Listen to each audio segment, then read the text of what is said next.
Hi, American Prestige fans. We're here with a little video-only exclusive content to try and get you folks to sign up for our YouTube, TikTok, and Instagram channels. Please do that expeditiously. We need your support. But we're here with Spencer. Danny and I are here with Spencer Ackerman. Spencer is a columnist at The Nation. He is the publisher of the Forever Wars newsletter. He is the writer of DC Comics' Waller versus Wildstorm series. He's doing it all, folks.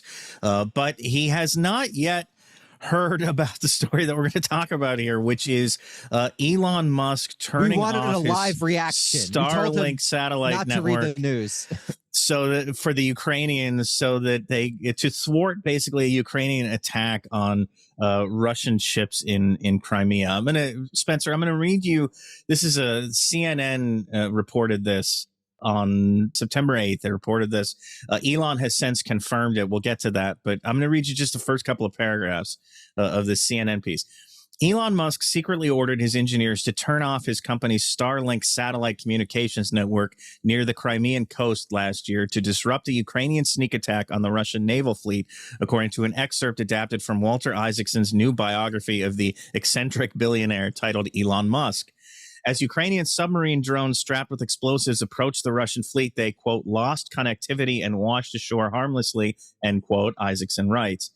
Musk's decision, which left Ukrainian officials begging him to turn the satellites back on, was driven by an acute fear that Russia would respond to a Ukrainian attack on Crimea with nuclear weapons, a fear driven home by Musk's conversations with senior Russian officials, according to Isaacson, whose new book is set to be released by Simon & Schuster on September 12th. Musk, as I say, has confirmed this. He tweeted or X'd, I don't know what they call it anymore, but he said, I'm quoting here, the obvious intent being to sink most of the Russian fleet at anchor. If I had agreed to their request, then SpaceX would be explicitly complicit in a major act of war and conflict escalation. So, Spencer, just hearing this for the first time, what's your take on what's going on here? Damn, that's maybe it's not a great idea to put crucial quote unquote national security infrastructure in the hands of oligarchs with their own agendas. Should we maybe not have constructed a state that operates like that? And then also just like the caliber of elite that this country produces is really going down the tubes, right? Like, you know, in earlier eras, this would be, you know, the Musk role would be inhabited by people like Avril Harriman, right? Like, you know, troubleshooting crises from offices on Wall Street while maintaining plausible deniability, but still also seeing themselves fundamentally aligned with the U.S. Geopolitical and geoeconomic strategy where they benefit from them.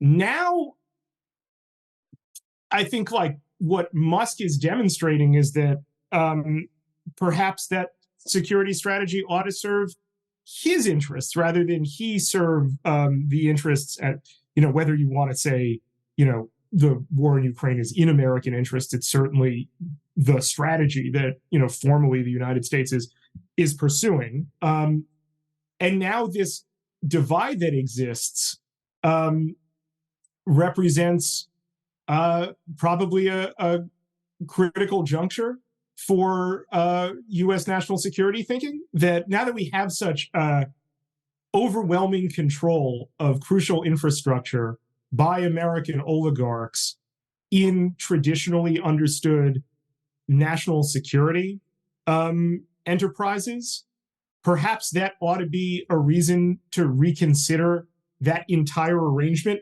not to make it so that it's easier to accelerate a proxy war or quasi-proxy war, whatever you want to call it, that U.S. and NATO are engaged in Ukraine.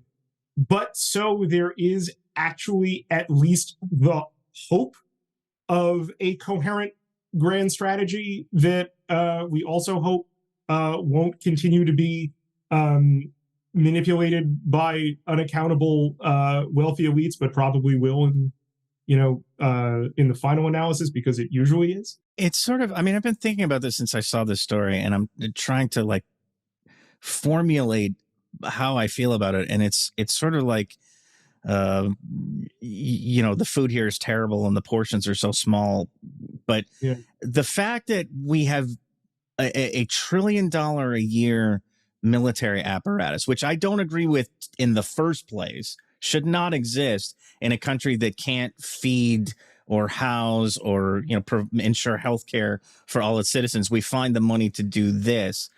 That's galling enough. But then to have a $1 trillion a year military apparatus whose aims in the great proxy war of our time, the you're with us or you're against us struggle of the age, can be undermined by one billionaire dipshit on a whim is just incredible to me. Why go to the trouble of building this thing if it can be undone that easily? Does this sound like the kind of entity that can, quote unquote, win a great power competition? Does this sound like the kind of arrangement that, you know, if a spanner in the works is as you say, this, you know, one dipshit out of many, that can enable the United States to maintain a primacy that it shouldn't maintain anyway? Here's my question. Why is the U.S. state so cucked? By design. The national security apparatus has never been purely a state apparatus. It has been, since, you know, the end of World War II and the rise of the Cold War, I think this term is misleading, something of a public-private partnership in which crucial state functions are controlled by private entities. And as we have gone through multiple generation iterations and technological developmental iterations of this arrangement has remained in place.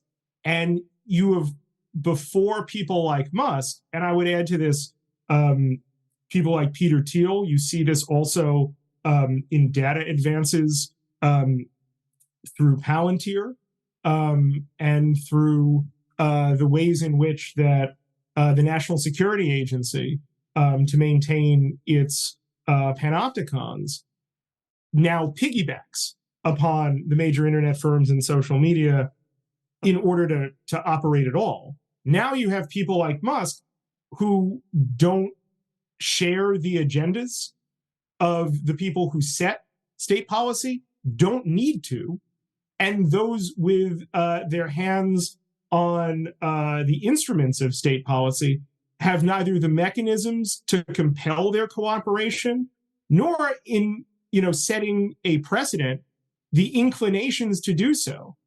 While I haven't read this story yet and I'm interested in it, I doubt that the response to it is nationalize Starlink. Again, like Derek, like you said, I don't believe that the railroad should operate this way. But unless you have a coherent railroad, you can't get anywhere by train. And that's what this looks like. The cucking will continue until morale improves. That is a fantastic place to end it, Spencer.